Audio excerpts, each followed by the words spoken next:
Good morning, everyone. Welcome to the personal committee meeting. This is the first meeting we have in the chamber after 15 months. I'm glad everybody survived. We had a really bad time.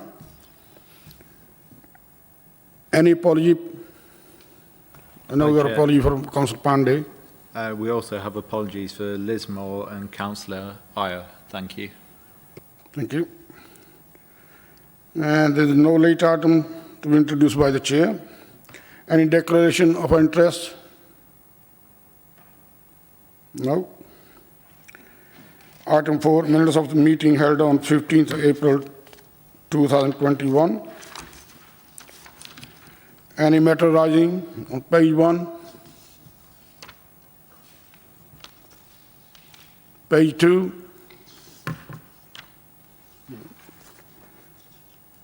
Page 3?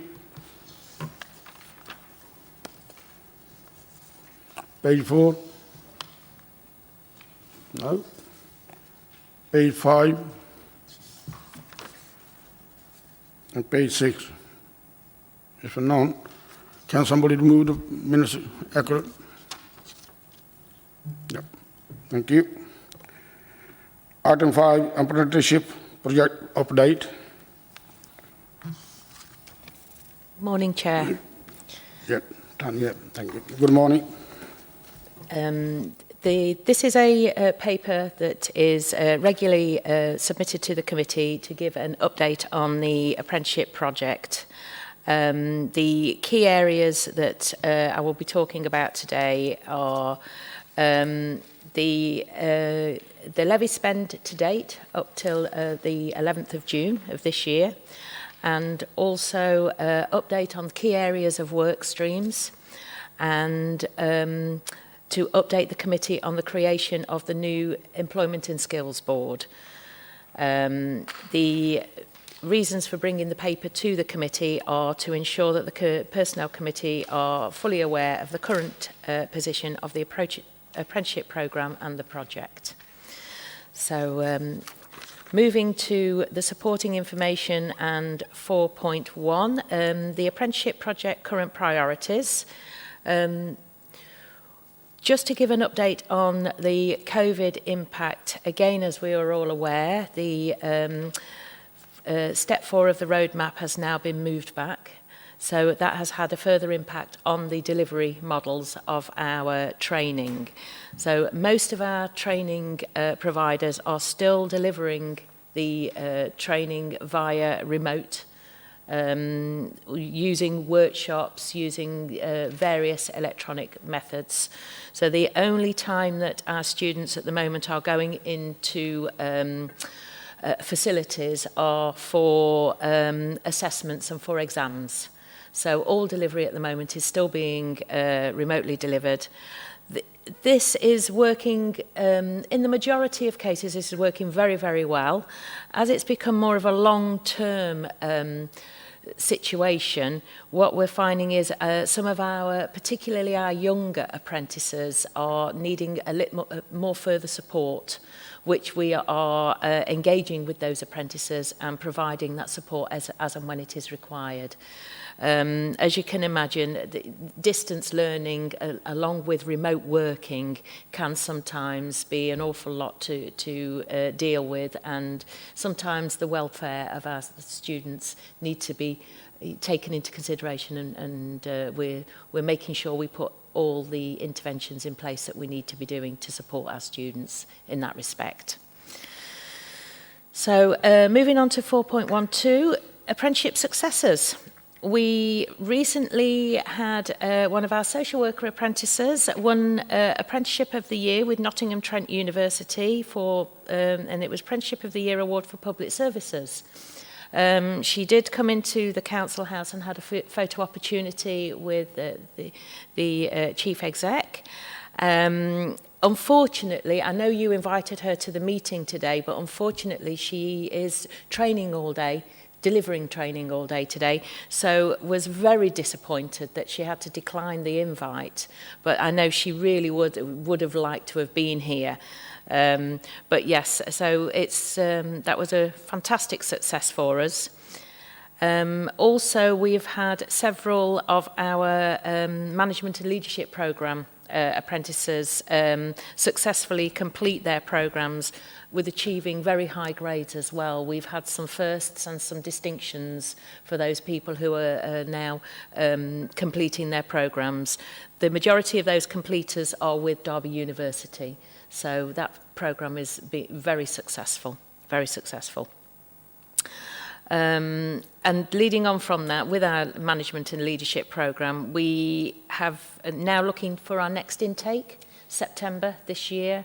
We have now got a cohort of people who we are looking to start programme with Derby University. And that is on level 5s, which is a foundation degree, apprenticeship, level 6, which is a chartered degree, and level 7, which is a senior master's level degree. So with the apprenticeship, so we have people waiting in the wings to start in September, which again is very positive. So a key area of work we have been working on since I last met with the committee is what is being called an Lga Mot. This is a support programme that the LGA have put in place that councils can take advantage of, and we were very lucky to get a place to take advantage of this. And this is essentially a health check, which is a mini review of where we are as a council with our apprenticeship programme. And it's designed to give a clear picture of what areas we are doing very well with, what areas we need to consider for improvement. It's also designed to understand the apprenticeship experience. So as part of the review that took place on the 10th of June, we did invite apprentices to talk to the LGA representative so that they can give a full and frank reflection of their experience of the apprenticeship programme and what they thought of it. So, and that also it compares councils nationally and regionally to see, you know, best practice, levy spend, where we are with our schools, and where we are with what is it's a national maturity model that the LGA have put in place, so where we are with that maturity model as well. And this, it's an external assessment, and what will happen is they will be providing us with a report, hopefully in late July, which then we can bring to committee so that we can show where we are and show the national picture and show where the areas where we need to put efforts in to improve, and so that we can move forward in a very positive way with our programme. So we were very lucky to get onto that programme, and we were glad to be able to take full advantage of that. So those are the key areas of work at the moment. Moving on to 4.2, which is our levy payments. As of the 11th of June, we had transferred nearly £3 million into the ESFA levy pot, and we had drawn down 1.2 million for our training programmes. As you will be aware from previous papers, we are now experiencing expiration of our funds on a monthly basis, and to date that is standing at nearly £500,000 that our funds have expired and have been given back to the government for the wider apprenticeship programme nationally. We are currently working with 14 training providers, and we are spending on average £35,000 a month. And currently we have 152 apprentices on programme, which you can, there's further detail around that on the Appendix 1 that gives a breakdown of all of the payments, where the students are sat and who we are working with at the moment. So that's the section on the levy payments. The last area I wanted to discuss was an update on is the Employment and Skills Board. Currently, the creation of that Employment and Skills Board is dependent on conversations with the Learning, Inclusion and Skills Service and the Development Growth Service Directors. That's sat with those at the moment. Since I wrote this paper, I now understand that they have met on the 15th of June for an initial meeting to scope out what that board will look like, and they are now having a follow-up meeting to put some high-level terms of reference in place. And I'm hoping that they will be able to bring an update for us for the next committee meeting as to where that board is and how that board will move forward. So that's everything that I would like to update on today, Chair. Thank you very much for the opportunity to do that, and welcome any questions. Thank you very much. First of all, I would like to thank the lady who received the award on behalf of our committee, and also I would like to thank the officers. They achieved as well. So it's very good. And any question? Councillor Carr? Thank you. Through you, Chair, I'd just like to thank Tanya for a comprehensive update. I do have a couple of questions. I am still irritated by the fact that we lose money to the government, which I think is it's really a kind of hidden taxation. Is there any way, Tanya, that we can check whether or not they are actually spending our unexpired funds on other apprenticeship projects, or is it just disappearing into the Treasury? How it works, Councillor Carr, is that it goes back into the levy fund, and then, so yes, effectively it goes back to HMRC, and then it is utilised in other areas, but we can't determine how our portion of that levy is used. But if most of the authorities are not able to spend all the money, I have a suspicion that it's just accumulating in HMRC somewhere, and eventually they'll find another use for it. And I know it's not our fault, but I just think there ought to be a better way of returning that money to the councils that have contributed it. Again, what the levy fund, as under the funding rules, can only be used for for apprenticeship training, and there are employers who with under 50 employees that can't, or that are under the £3 million threshold to pay into the levy, that can't, don't have their own fund. So those employers can then access the levy funding to support their employees, if that makes sense. Did I explain that? Yeah. The other thing I'd just like to say is I welcome the MOT thing, and I'm glad we're participating in it. I'll be very interested to see what they say about us, because it's effectively a kind of benchmarking, isn't it? It is, definitely. Thank you, Councillor Clark. Councillor Dean, sir. Thank you, Chair. I've been off the Personnel Committee for a year, so but some of the questions I think are still the same. The levy payment, we're getting 57% of the levy fund, so we're being taxed, and we're only drawing down 57%. Is that right? Yes, that is correct. How is that compared to a year ago?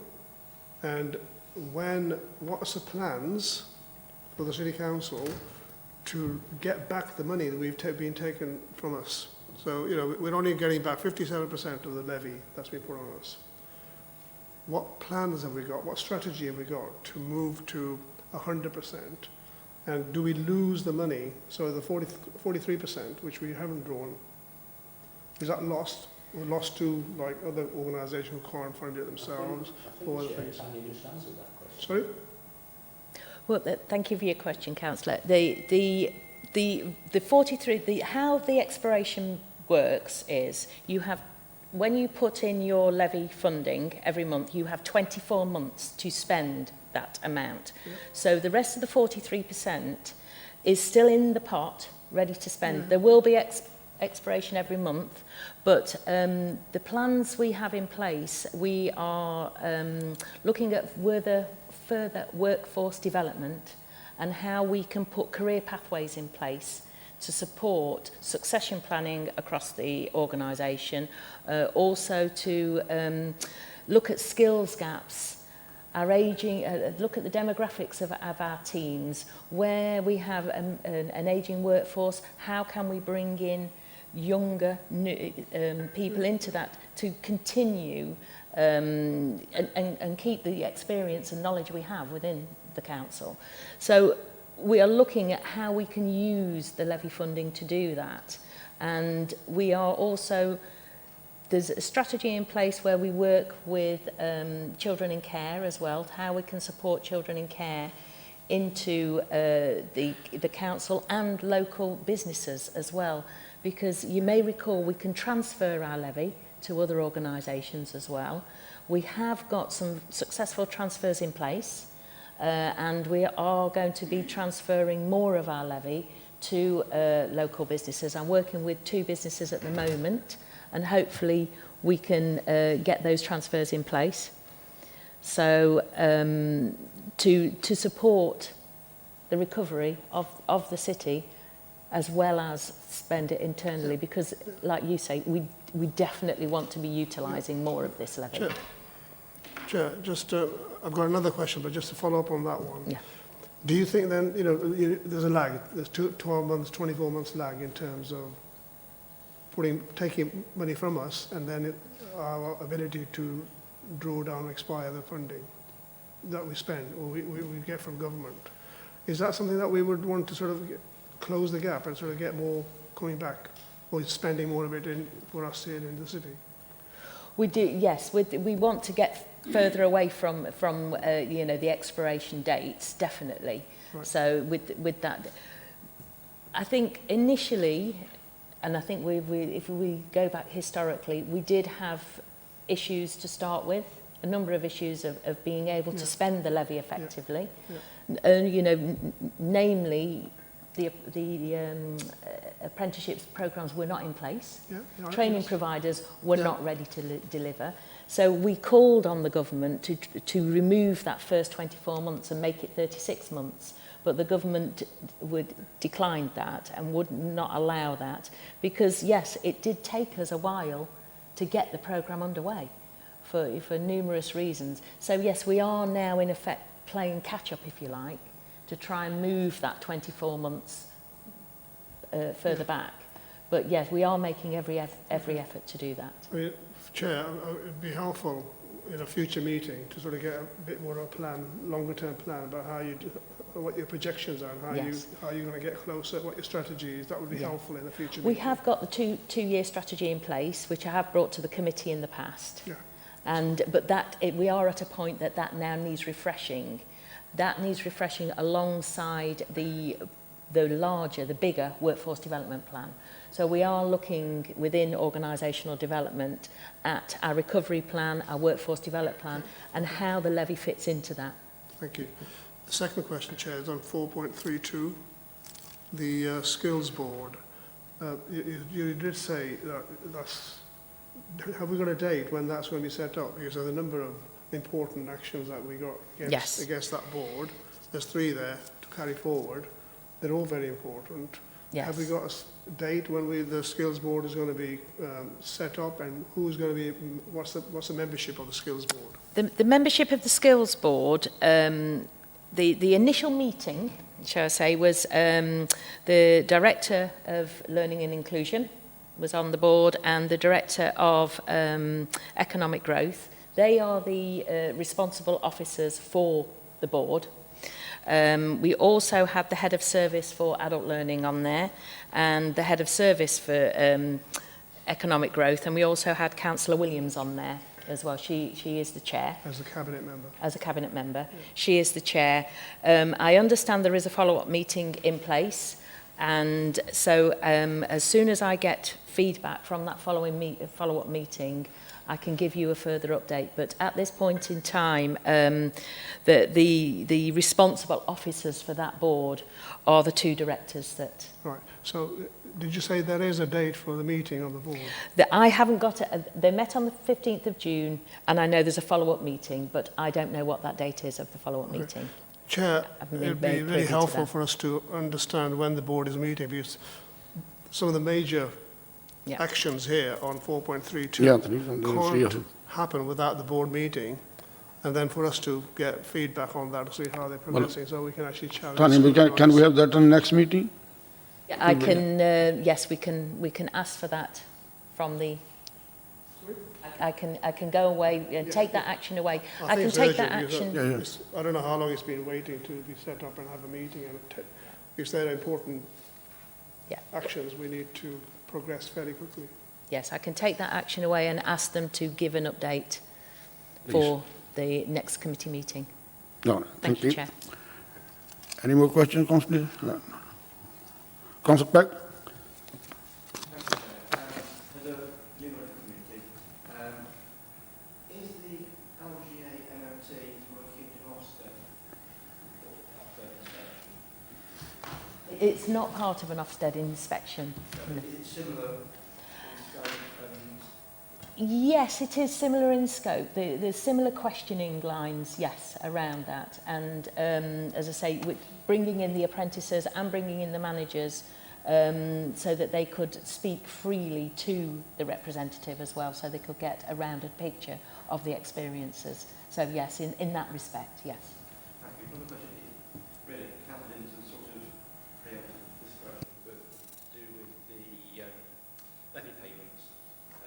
Basically, I was going to ask why are the funds not used, and how does that compare to previous years, and will that be improved so we can use 100%? I believe that it's sort of what Councillor didn't was already asked, Yes. but I thought I'd mention it anyway. There are numerous reasons why the funds are expiring. On a national picture, we are doing very well. Just to give you a bit of context around that, we are spending a lot more levy than a lot of our other local authorities in the area. So on the national front, we are doing well. As I say, there were a lot of challenges in being able to spend the fund. The funding rules are quite complex, and there is specific programs that we're allowed to use the funds for. So the wider training need of the organisation, we can't utilise those funds for. Again, this is something we're calling on the government to say, can we widen and make it more of a training levy rather than an apprenticeship levy? Yes, focus on apprenticeships, but there is a lot of other training that we could actually utilise it for, particularly our mandatory training in our social care areas of the council. So, yes, it's been a challenge. Yes, we are accessing it as much as we possibly can at the moment, but always looking at new ways of how we can further spend the levy moving forward, to be honest with you. Yeah, we're always working. I work with a number of networks. I also chair the D2N2 compact group, which again is the public sector compact group, where we share best practice, how we can further utilise the levy as well. So it is it's not as easy as you'd think to spend the money, to be honest. To be honest, I'd like to be spending more. We're working on spending more, and that's definitely our aim. Thank you. Councillor Skelton? Thank you, Chair. I think you said, Tanya, that you were working with a couple of other companies because you're saying you can transfer some of our money to other companies. Is there starting to be a bit of a strategy locally where we can use this particularly to support small companies that are, obviously we're hoping will grow and benefit the local economy? Yes, the ESFA have very recently put out new guidelines, and so we pay our funding into what is called a digital apprenticeship service, and that system now is allowing small businesses to bid for apprenticeship money, apprenticeship funding. So that is being cascaded to small businesses of the area and making sure that they're aware that this opportunity is out there.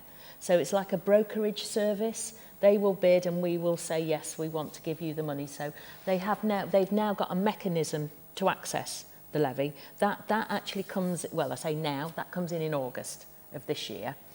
I am actively working with training providers in the area that have organisations come to them and request transfer. We are going to also be putting our transfer opportunity on the website. We now have a process in place. It was initially, when we first started, as of everything, it's a learning curve, isn't it? And it was a bit of a cumbersome process. We've now streamlined the process, so it's very easy for companies, small businesses, to access that funding. So we're at the moment, we're working, as I say, with local training providers and also with local agencies to make sure that organisations in the area are aware of the opportunity. So yes, we're working on that strategy, working that up. Councillor Ellison Matthew. Sorry. Should say Ellison Holmes, please. Thank you, Chair. I said Matthew, sorry. I was just wondering if there was any update on school uptake, because I know that last time I had a report, you were struggling to get the schools on board, and I just wondered if anything had progressed with that at all since the last update. Thank you for your question, Councillor Holmes. Engagement is difficult with schools. I won't tell you any different, because it is. Recently, we have had about 5 schools approach us wanting the apprenticeship to have support with the apprenticeship funding. So I'm not sure. We do periodical communications with the schools. We haven't been able to go out as much as we would have liked with the COVID situation, because what I was doing, I was going to all the head teachers meetings, the governors meetings, the school business manager meetings, and raising awareness and engagement at those meetings. Obviously, of late, we haven't been able to do that, so it's more updating the intranet, the school's intranet. I have been sending out emails to the schools, distribution lists, to make sure they're aware of the opportunity. And schools are starting to engage with us more. We've just noticed it very recently. So whether there's been... We know that training providers also do a bit of cold calling to the schools as well. So, whether they've seen that there are, more opportunities for them through that. But yes, definitely we have had more response back from the schools recently. I can't say it's very light touch with the schools. I have quite a small team. There's myself, one more full-time person and a part-time person. So we engage with the schools as much as we possibly can, but not as much as we'd like, to be honest with you. But the resource there, doesn't help us, because there's no real framework that all the schools sit on that you can get at easily. They don't all engage in one network, if you like.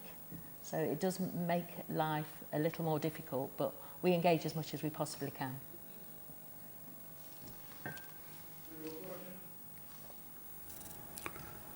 Councillor Dean, sir.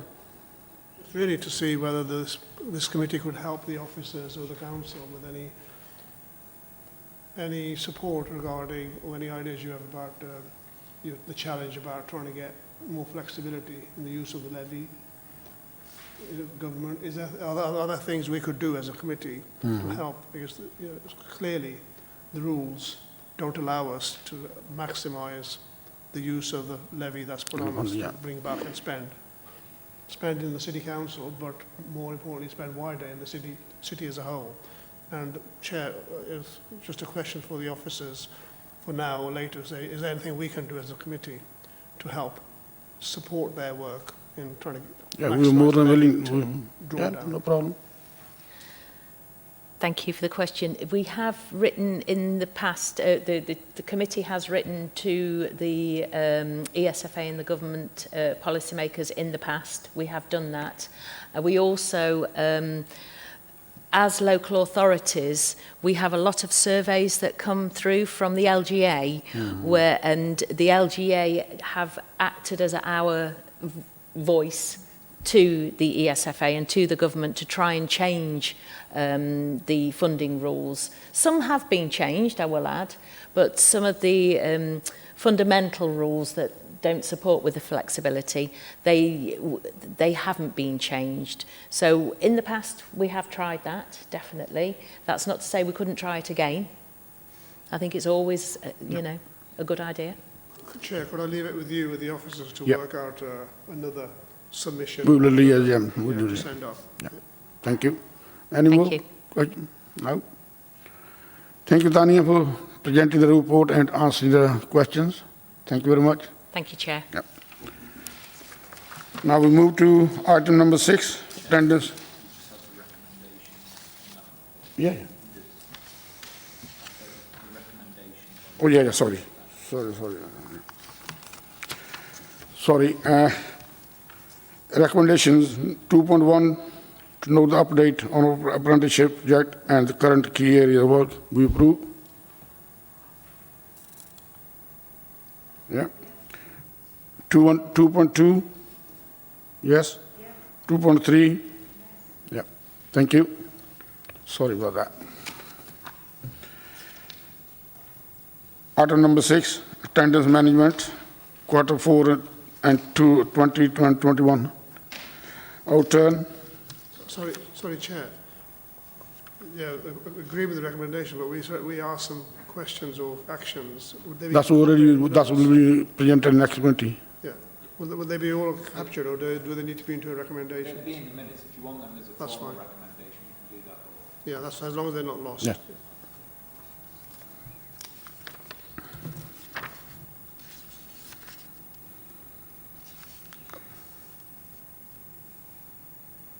Item number 6, Elizabeth.